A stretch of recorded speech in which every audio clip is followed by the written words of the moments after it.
10th తర్వాత ITI course intermediate ఇలా ఉంటాయి. ఓకేనా? ఈ ఐటీఐ అంటే ఏందో జస్ట్ మీకు అవగాహన కల్పించడానికి వచ్చాము ఈరోజు. ఐటీఐ అంటే ఏందయ్యా అంటే ఇదిగోండి, ఇండస్ట్రియల్ ట్రైనింగ్ ఇన్స్టిట్యూట్. ఐ అంటే industrial training institute. Training institute శిక్షణ ఇచ్చేది. ఓకేనా? దేని కొరకు శిక్షణ ఇస్తారయ్యా అంటే ఇండస్ట్రీస్ కోసం, ఒక సంస్థ కోసం శిక్షణ ఇచ్చి అందులో జాబ్ సంపాదించే విధంగా కావలసిన పని నేర్పి పంపించేదే ఐటీఐ కాలేజ్. ఓకేనా?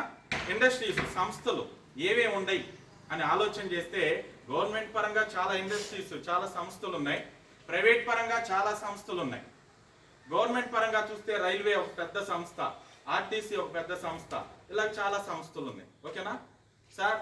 ఐటీఐ చదివితే నాకేంటి ప్రయోజనం, నేనేం సంపాదిస్తాను అని అంటే ఒకసారి గవర్నమెంట్ సంస్థల దగ్గరికి వద్దాం. ఇదేంటి? వందే భారత్. ఓకేనా? రైట్. ఇండియాలో 180 కిలోమీటర్ల స్పీడ్తో వెళ్ళేటువంటి ట్రైన్. ఓకేనా? ఈ వందే భారత్ ట్రైన్, ఈ ట్రైన్ నడపాలంటే ఎవరు కావాలి?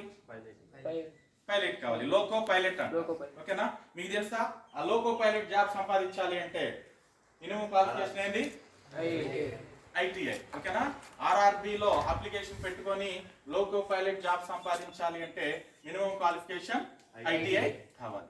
అంతేకాదు, మనం రైల్వే స్టేషన్కి వెళ్ళినప్పుడు లోపల ఆఫీసులో నుంచి ఒక వ్యక్తి బయటకు వచ్చి ఎర్ర జెండా పచ్చ జెండా ఊపుతారు.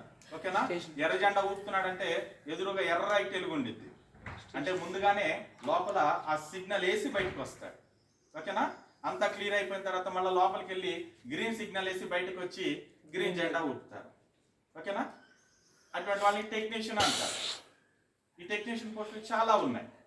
అదేవిధంగా కొన్ని చోట్ల ఇంజన్లు మారుతూ ఉంటాయి. ఇంజన్ మారినప్పుడు బోగిలికి ఇంజన్కి కనెక్ట్ చేస్తారు.